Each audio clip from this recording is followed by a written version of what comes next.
என்ன பார்த்தீங்கன்னா, சுபாஷ் சந்திர போஸ் இருக்கார்ல, நேதாஜி சுபாஷ் சந்திர போஸ். அவர் பார்த்தீங்கன்னா, காங்கிரஸோட பிரசிடென்ட்டா பவருக்கு வராரு. ஆனா, அங்க காந்திக்கும் அவருக்கும் பேச்சுவார்த்தை ஒத்து போகல. ஸோ, அதனால அந்த பிரசிடென்ட் பதவிய விட்டுட்டு, இவர் தனியா ஒரு இது ஆரம்பிக்கிறாரு. அதுக்கு பேர் ஃபார்வர்ட் பிளாக். ஓகேங்களா? இத ஆரம்பிக்கிறாரு. எப்பன்னா 1939ல. நெக்ஸ்ட்டு பார்த்தீங்கன்னா, இண்டிவிஜுவல் சத்தியாகிரகா 1940 அப்ப ஆரம்பிக்கிறாங்க. அதாவது லிமிட்டட் சத்தியாகிரகம்னு சொல்லி தனித்தனியா ஃபர்ஸ்ட் ஒருத்தர் வருவாரு. செகண்ட் பார்த்தீங்கன்னா, ஜவஹர்லால் நேரு நடத்துவார். ஸோ இந்த மாதிரி இண்டிவிஜுவலாக நடக்கும். 1942ல் பார்த்தீங்கன்னா கிரிப்ஸ் மிஷன் யார் கீழே வரும் பார்த்தீங்கன்னா, ஸ்ட்ராட்ஃபோர்ட் கிரிப்ஸ். எப்போ பார்த்தீங்கன்னா மார்ச் 22ல் நடக்கும். எப்போனா 1942 மார்ச் 22 அப்போ கிரிப்ஸ் மிஷன் நடக்கும். இது ஃபெயில் ஆயிரும் இந்த கிரிப்ஸ் மிஷன். அதே வருஷம் 1942 பார்த்தீங்கன்னா குயிட் இந்தியா மூமெண்ட் நடக்கும். யார் இதை ஸ்டார்ட் பண்ணுவா பார்த்தீங்கன்னா காந்தி தான். ஆகஸ்ட் 8 அப்போ 1942 அப்போ இது பண்ணுவார். என்ன ஸ்லோகன்ஸ்லாம் இந்த குயிட் இந்தியா அப்போ மெயினாக சொல்லப்படுது பார்த்தீங்கன்னா, இதெல்லாம் மெயினான கொஷின்ஸ் கேட்க வாய்ப்பு அதிகம். ஸ்லோகனை பார்த்தீங்கன்னா குயிட் இந்தியா. நெக்ஸ்ட்டு பார்த்தீங்கன்னா டூ ஆர் டை. அந்த இதை யார் சொல்லியிருப்பா பார்த்தீங்கன்னா காந்தி சொல்லியிருப்பார். நெக்ஸ்ட்டு பார்த்தீங்கன்னா பாரத் சோடே. ஓகேங்களா? இது 1942 அப்போ காந்தி குயிட் இந்தியா அப்போ சொன்னது.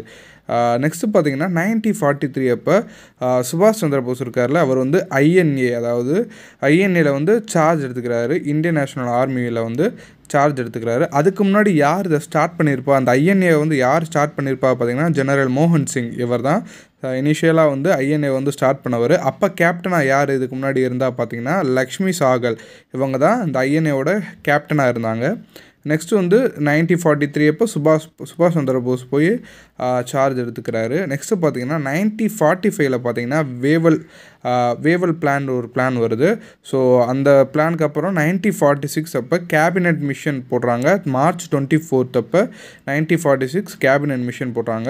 ஸோ இந்த கேபினட் மிஷன் நடந்த அதே வருஷம் பார்த்தீங்கன்னா டைரக்ட் ஆக்ஷன் டேன்னு ஆகஸ்ட் 16 ஃபிக்ஸ் பண்ணுறாங்க. யார் பார்த்தீங்கன்னா முகமது ஜின்னா இருக்கார்ல, அவர் பாகிஸ்தானுக்கு எங்களுக்கு டைரக்ட் ஆக்ஷன் டே, அதாவது கம்ப்ளீட் இண்டிபெண்டன்ஸ் வேணும்னு 1916 அப்போ 1946 அப்போ போய் அந்த டேயை டிக்ளேர் பண்ணுறாரு, டைரக்ட் ஆக்ஷன் டே.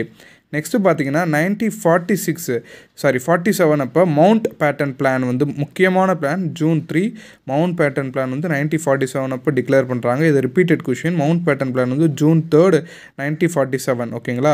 இண்டிபெண்டன்ஸ் டே நம்மளுக்கு எப்போ கிடைக்குது எல்லாத்துக்குமே தெரியும். ஆகஸ்ட் 15 1947 அப்போ நடந்தது. இதே மாதிரியே நிறைய வீடியோஸ் உங்களுக்கு ரிப்பீட்டடாக வேணும்னு நினச்சிங்கன்னா நம்ம சேனலை மறக்காமல் சப்ஸ்கிரைப் பண்ணிக்கோங்க. உங்கள் ஃப்ரெண்ட்ஸுக்கும் ஷேர் பண்ணுங்கள். ஃபுல் வீடியோ பார்க்கணும்னா மேலே பார்த்தீங்கன்னா ஒரு லிங்க் இருக்கும், அதை கிளிக் பண்ணி போய் பாருங்கள். இல்லைனா நம்ம சேனலை போய் சர்ச் பண்ணுங்கள், கண்டிப்பாக ஃபுல் வீடியோஸ் இருக்கும்.